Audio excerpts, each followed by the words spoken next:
Jack Nelson sat quietly in the viewing box assigned to Earth. The huge chamber of the Galactic Council stretched before him, filled with beings from 1,000 different worlds. Some had scales that shimmered like jewels. Others floated in special tanks of colored liquids. A few were just clouds of light held in containment fields. Jack looked very plain in comparison. He wore a simple blue suit with Earth's small silver pin on his collar. At 42 years old, with short brown hair starting to gray at the temples and an average build, he did not stand out. This was exactly how he wanted it. For 3 months, he had not spoken a single word in the council. He just watched and listened as the galaxy's most powerful beings debated, argued, and made deals.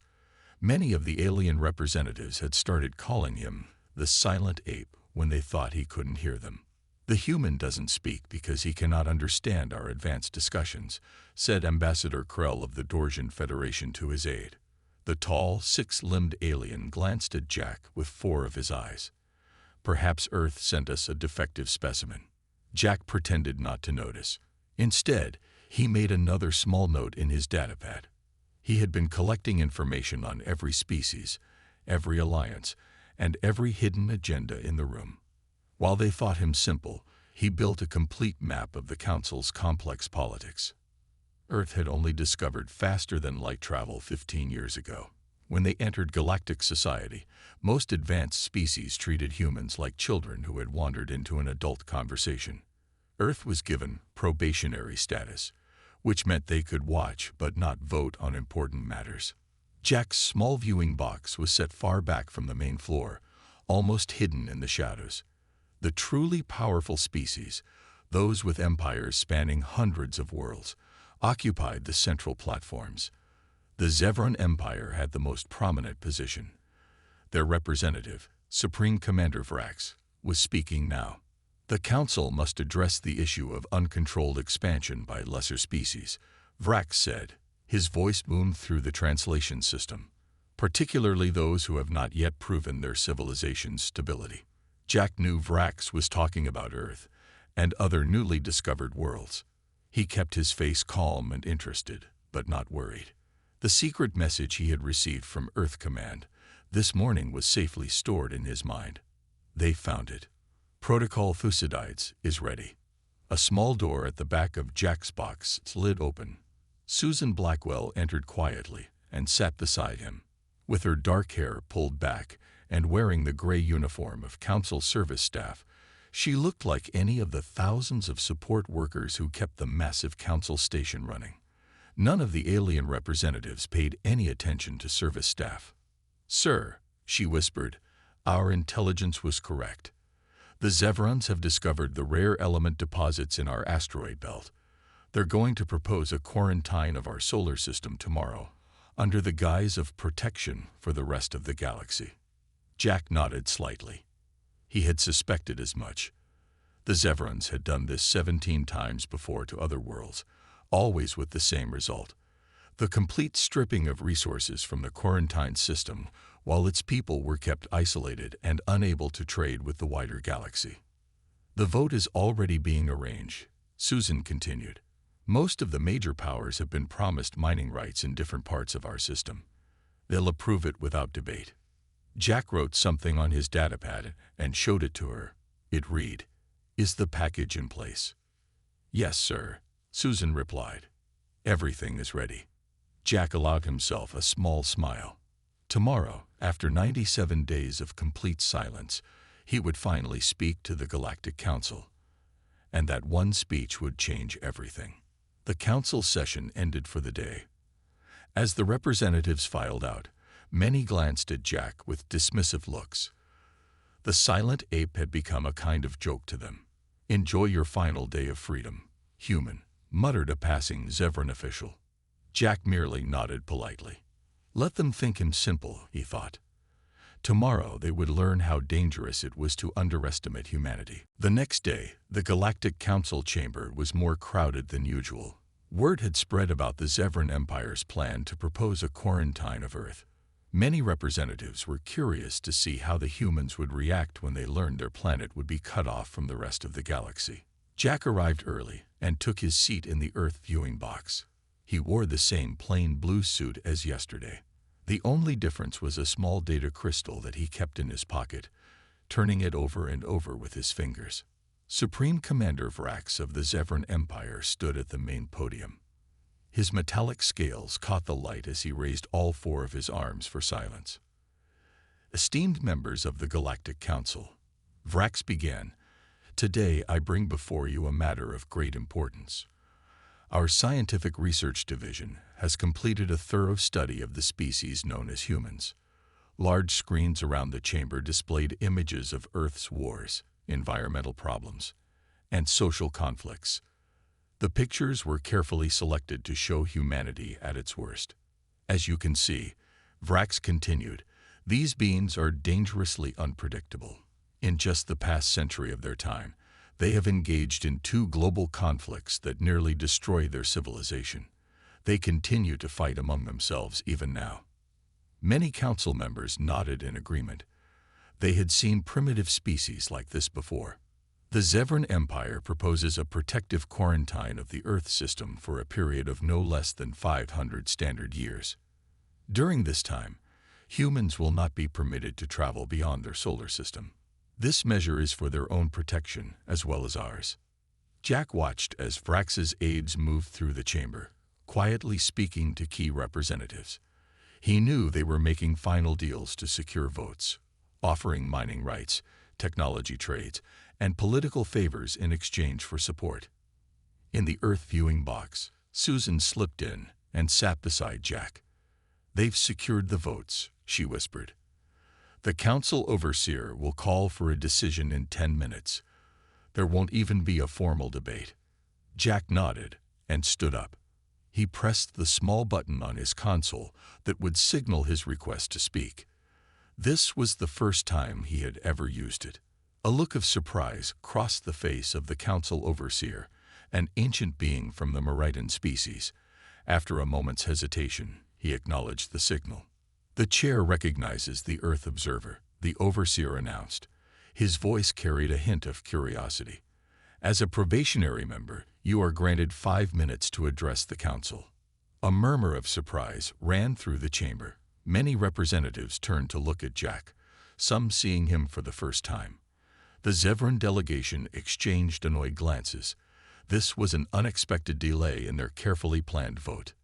Jack walked calmly from his viewing box to the secondary speaking platform. It was smaller than the main podium and set lower, another reminder of Earth's lesser status. He placed his data crystal in the reader slot. For a moment, he stood silently looking out at the gathered representatives of 1,000 worlds. Some were shifting impatiently. Others watched with mild curiosity. None expected anything important from the silent ape. "Esteemed representatives of the galaxy," Jack began. His voice was clear and strong, with none of the nervousness one might expect from someone addressing the council for the first time. "I have listened and learned for 97 rotations. Today, I speak once, and only once, before this assembly." The chamber grew quiet. There was something in Jack's tone that caught their attention, a calm confidence that seemed out of place from a representative of such a young spacefaring race. "The Zevran Empire has proposed a quarantine of Earth," Jack continued. "They claim this is for the safety of the galaxy. I am here to tell you the true reason." Jack touched a control, and the data crystal activated.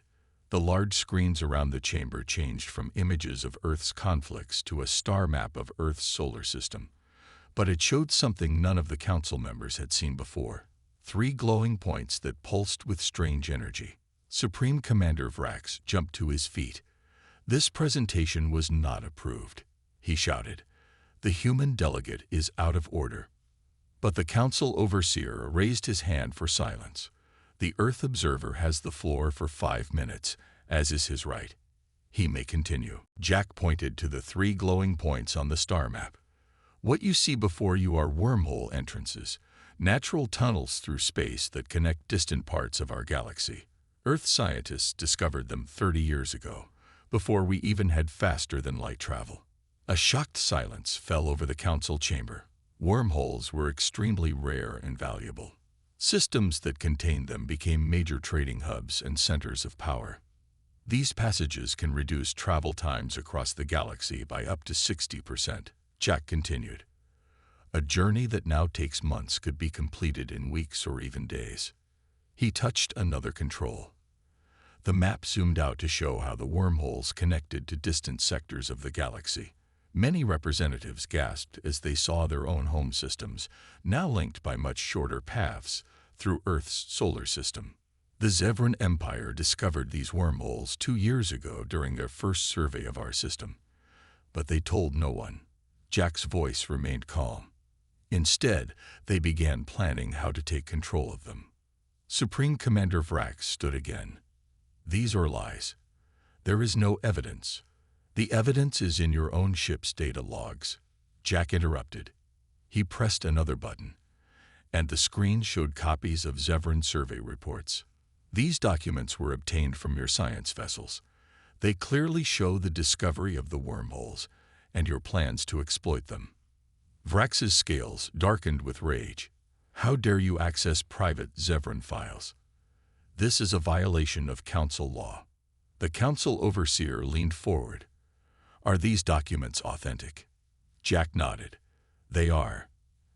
And they also show that this is not the first time the Zevran Empire has used quarantine proposals to seize valuable resources.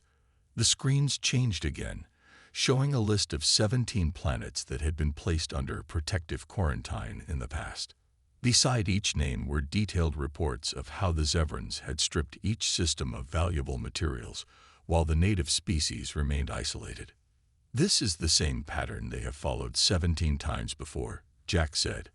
Find a developing world with valuable resources, declare it dangerous, cut it off from the galaxy, and then take everything of value. Murmurs spread through the chamber. Many of the smaller powers had suspected something like this, but had never dared to challenge the mighty Zevran Empire. Humanity does not come before you as supplicants, Jack said, his voice growing stronger. We come as equals who chose restraint rather than domination. He touched the final control on his data crystal. The map expanded again, but now it showed something new. Small Earth outposts established near 25 different worlds on the far edges of known space. While the great powers of the Council were dismissing us as primitives, we were quietly exploring.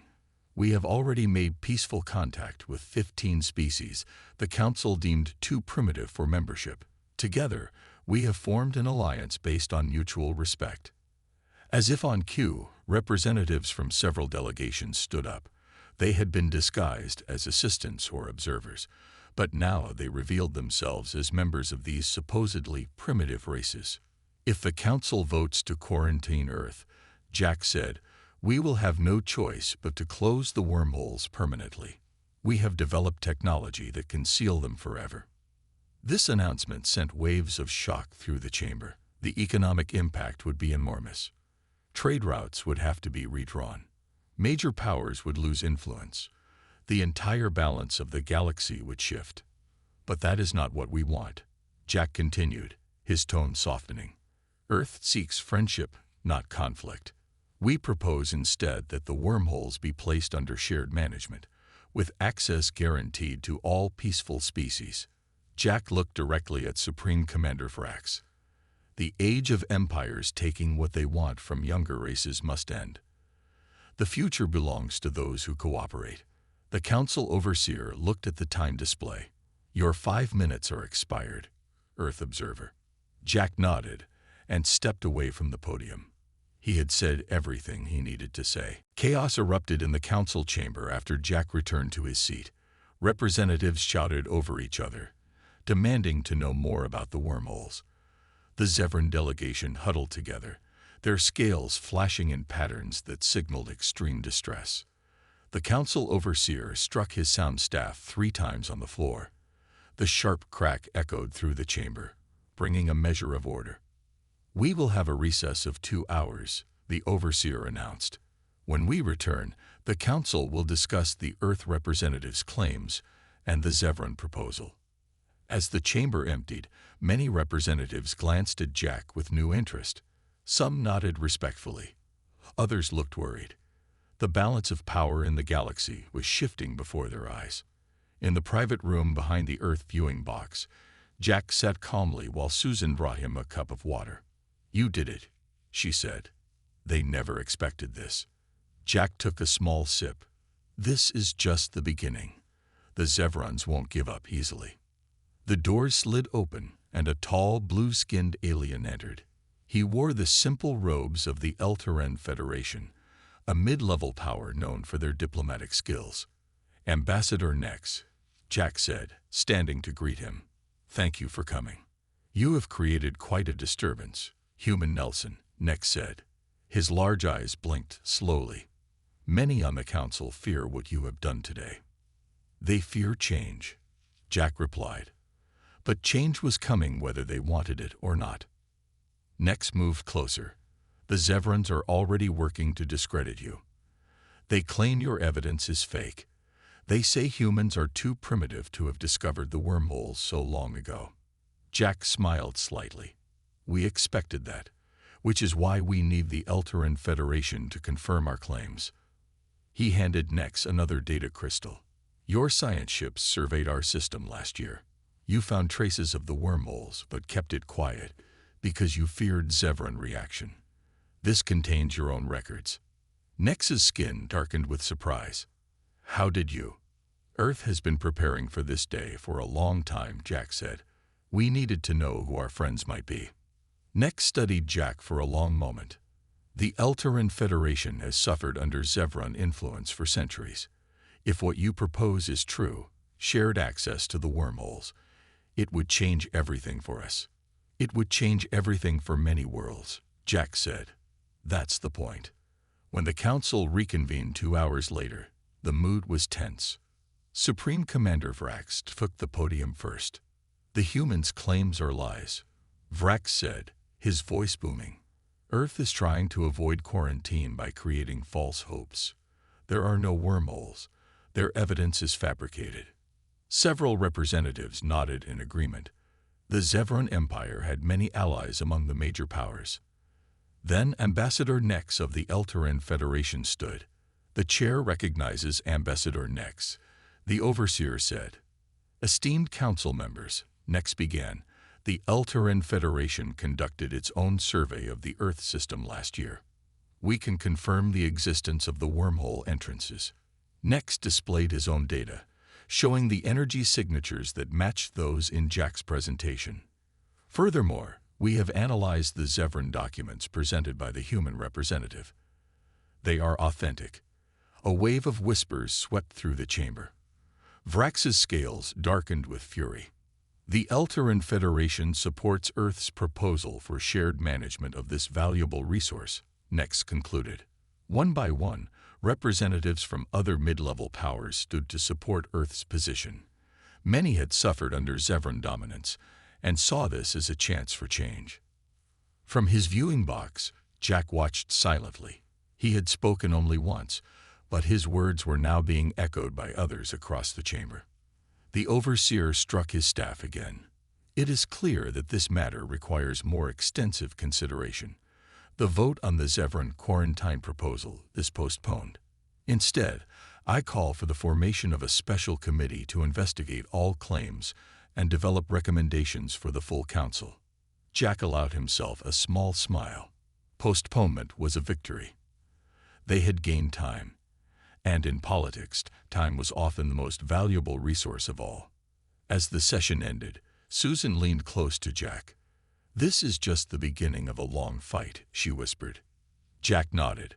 "But for the first time, it's a fight we might win." For the next 3 days, the Galactic Council was in constant session. The special committee worked around the clock, examining evidence from both Earth and the Zevran Empire. Jack remained in his viewing box, watching but never speaking again. He had said all he needed to say. On the morning of the 4th day, a new ship arrived at the council station. It was an Earth vessel, larger and more impressive than the small transport that had brought Jack. The ship's name was painted on its side, Unity. Lisa Keating stepped off the ship and walked directly to the council chamber. As Earth's senior diplomat, She had been secretly meeting with representatives from smaller worlds for months. Now it was time to make those meetings public. She entered the chamber flanked by ambassadors from 37 different species. Many of them had never been allowed on the council floor before. They were from worlds considered too small or too new to have a voice in galactic affairs. The council overseer looked surprised but nodded to Lisa. The chair recognizes the Earth delegation. Lisa stepped forward. Unlike Jack, she wore a formal diplomatic uniform, with Earth's symbol prominently displayed. Honorable Overseer, distinguished council members, I bring greetings from Earth and our allied worlds. She gestured to those who had entered with her. These representatives come from systems that have suffered under previous Zevran quarantines. They wish to address the council. One by one, ambassadors from these worlds described how the Zevran Empire had isolated their planets, stripped their resources, and left their people struggling. Their stories were remarkably similar to what Jack had described in his speech. Supreme Commander Vrax watched with growing anger. Finally, he rose to his feet.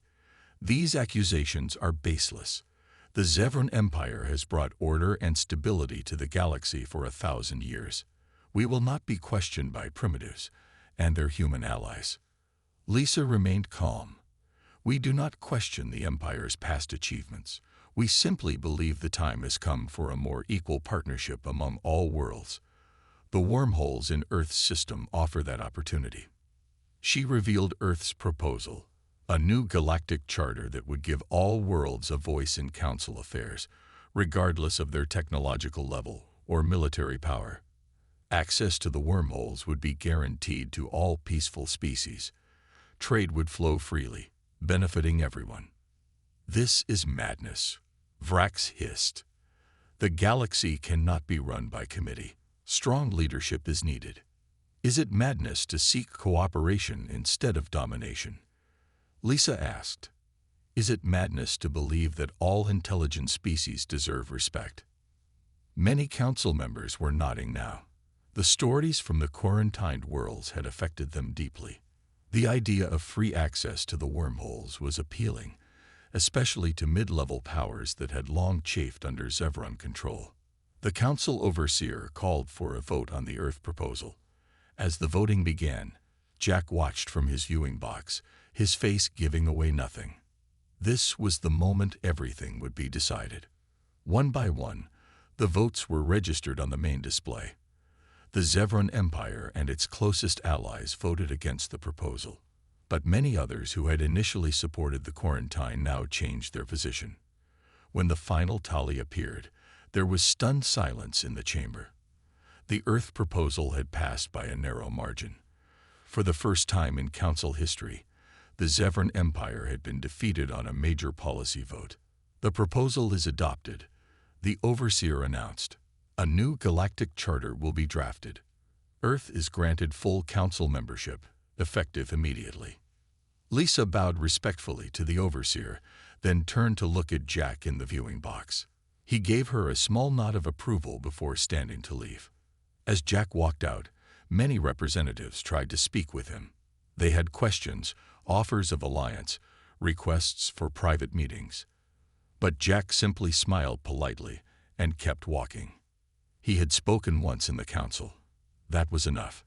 Now it was time for others to speak, for new voices to be heard across the galaxy. 6 months passed. The galaxy changed more in that short time than it had in the previous century. The wormholes in Earth's system were now open to all peaceful species. Trade routes that once took months to travel could now be completed in days. New alliances formed, as worlds previously separated by vast distances discovered common interests.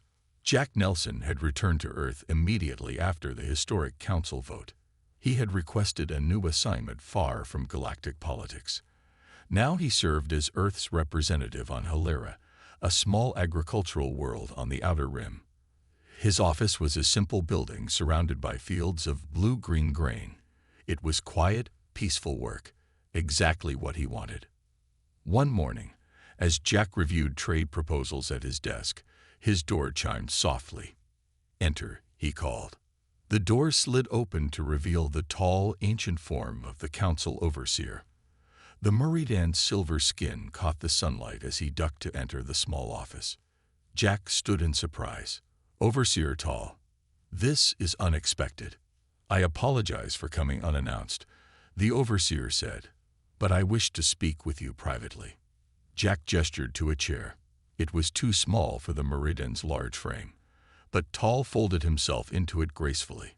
For a moment, they sat in silence, studying each other. "The galaxy is changing," Tall said finally. "The new charter has been approved. 30 more worlds have joined the council. The Zevran Empire is breaking apart as its client states declare independence." Jack nodded but said nothing. "I have served as overseer for 200 years, Tall continued. "I have seen empires rise and fall.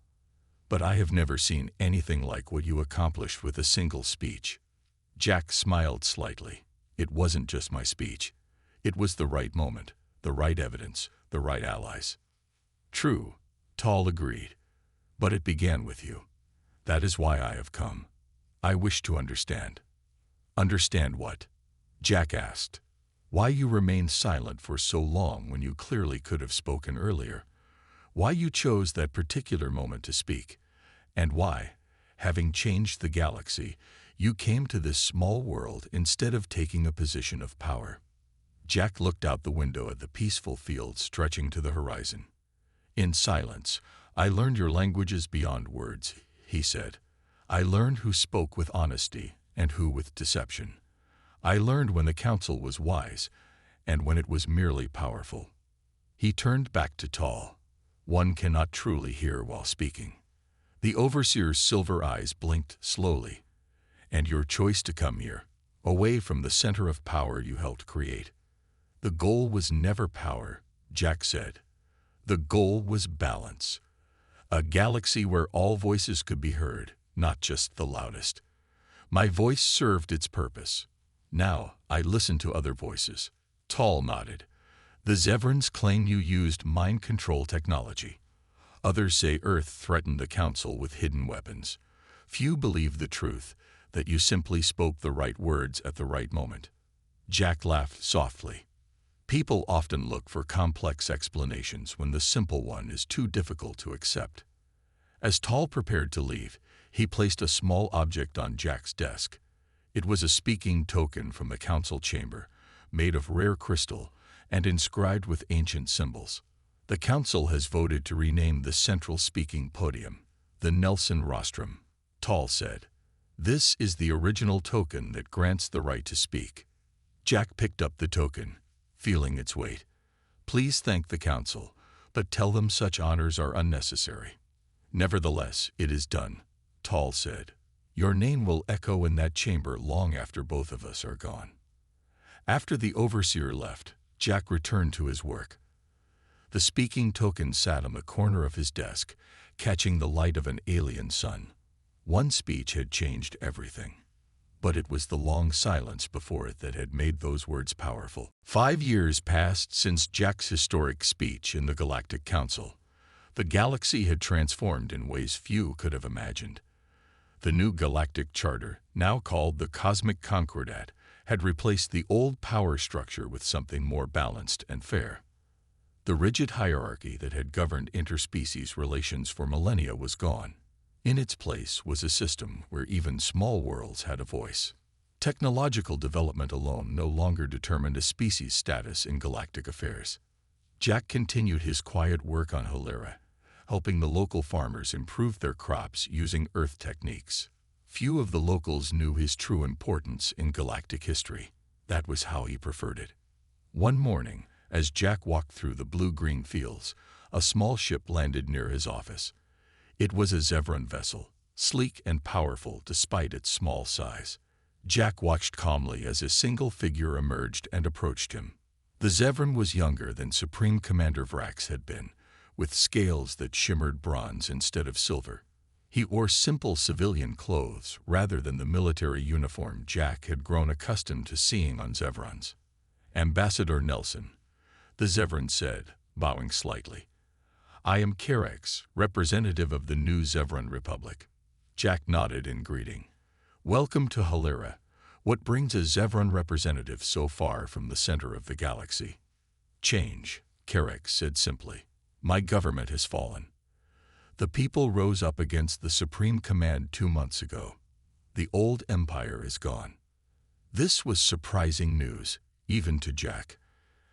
I had not heard. Few have, yet, Carrick replied. It happened quickly once it began. Centuries of oppression finally ended in days.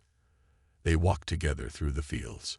Halera's 3 small moons were visible in the daylight sky, pale ghosts against the blue. The revolutionaries found records, Carrick continued. The Supreme Command had been hiding the truth from our people for generations. The wealth from the quarantined worlds went to military leaders, not to ordinary citizens. When the truth was revealed, the people demanded change. Jack listened silently, letting the Zevran tell this story. The New Republic wishes to rejoin the Galactic Council, Carrick said. But we know many worlds still fear and hate the Zevran name. We need help. We need someone who is respected across the galaxy to speak for us. Jack stopped walking. You want me to return to the council? Carrick nodded. Your words changed everything 5 years ago. Perhaps they could help change things again. Jack looked across the peaceful fields of his adopted home. I spoke once in the council. That was enough. But the galaxy still needs voices like yours, Carrick insisted. Voices of balance and wisdom. Jack shook his head. There are other voices now. The council chambers that once echoed with single dominant voices now buzz with diverse perspectives. That was the goal all along. He reached into his pocket and pulled out a small data device. But I can help in another way. These are training materials we developed for Earth diplomats. The method of silent observation before speaking is now standard practice. We call it the Nelson method. Carrick took the device. Thank you. But it won't be the same without you. It will be better, Jack said firmly. The future belongs to new voices, not old ones speaking again. After Carrick left, Jack received a message from Earth Command.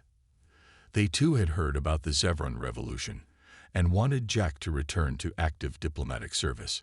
Jack sent a simple reply. Request denied. Recommend Amanda Perry for the assignment. Amanda had been Jack's student years ago. She had learned the value of silence, the power of listening before speaking. She would represent Earth well. That evening, Jack sat on the porch of his small house, watching Halera's suns set beyond the fields. The council now had thousands of voices speaking in harmony instead of a few shouting to be heard. That was his true legacy, not the words he had spoken, but the space he had created for others to speak. He smiled as darkness fell. The galaxy was moving forward without him, exactly as it should be. 50 years had passed since Jack Nelson's single speech changed the course of galactic history. The cosmic Concordat was now the foundation of peace throughout known space. Species that had once been enemies now worked together on shared projects. The wormhole network had expanded to connect hundreds of worlds, creating prosperity for all. Jack lived in quiet retirement on a small Earth colony. His hair had turned white, and his steps were slower, but his mind remained sharp. He spent his days tending a garden of plants from dozens of different worlds. The garden was his pride and joy, a small example of how different species could thrive together. On the 50th anniversary of the historic council vote, a celebration was held at the council headquarters. Representatives from over 3,000 worlds, many newly admitted under the reformed membership criteria, unanimously voted to officially rename the central speaking podium the Nelson Rostrum. Jack had been invited but politely declined to attend. Instead, a young diplomat named Maria Clark was sent to deliver news of the honor. She found Jack sitting beneath an alien tree whose luminescent leaves cast gentle patterns across his weathered face. Ambassador Nelson, Maria said, approaching with respect, I bring greetings from the Galactic Council. Jack smiled at the young woman. Just Jack, please. I haven't been an ambassador for a very long time. Maria sat on the bench beside him. The garden was beautiful, filled with plants that should not logically grow together, but somehow thrived in each other's presence. "The council has renamed the speaking podium in your honor," Maria said. "They wished you to know." Jack nodded. "Please thank them for me." "They say you changed everything with just one speech," Maria continued, curiosity in her voice. "Is that true?" Jack laughed softly. "No, I changed nothing. I simply reminded them of who they already were, explorers and dreamers who had forgotten their own beginnings in the rush to seem advanced." He reached down and picked up a simple stone that sat on the bench beside him. It was smooth and dark, with faint lines of silver running through it. "This was a gift from the new Zevran Chancellor," Jack explained. "It comes from the first world, the Zevrans quarantined. They've returned it to its original inhabitants and helped them rebuild." He turned the stone in his hand, watching how the light played across its surface. "The most powerful words are those that need only be spoken once," he told her. "Because truth, once truly heard, continues to speak long after we fall silent." Maria spent the afternoon with Jack, listening as he shared stories from his long life. Not once did he boast about his achievements or claim credit for the changed galaxy. Instead, he spoke of the people he had met, the worlds he had seen, and the simple wisdom he had gained. As evening approached, Jack walked Maria back to her ship. The colony's twin suns were setting, painting the sky in shades of gold and purple. "Will you tell me one thing?" Maria asked as they reached her vessel. "How did you know your words would work? How did you know one speech could change so much?" Jack smiled. "I didn't. I only knew that someone needed to speak the truth, and I happened to be there. The galaxy was ready for change. I just opened the door." He looked up at the first stars appearing in the darkening sky. "What matters isn't the speaking. It's the listening that comes before and after. That's the lesson I hope the council remembers." After Maria departed, Jack returned to his garden. The luminescent plants were beginning to glow as darkness fell, creating pools of soft light among the shadows. Across the vast expanse of the galaxy, countless beings who had never met Jack Nelson lived in a universe transformed by his principles. In council chambers where once only the strongest voices prevailed, representatives still paused in thoughtful silence before speaking, the most lasting echo of the human who spoke only once.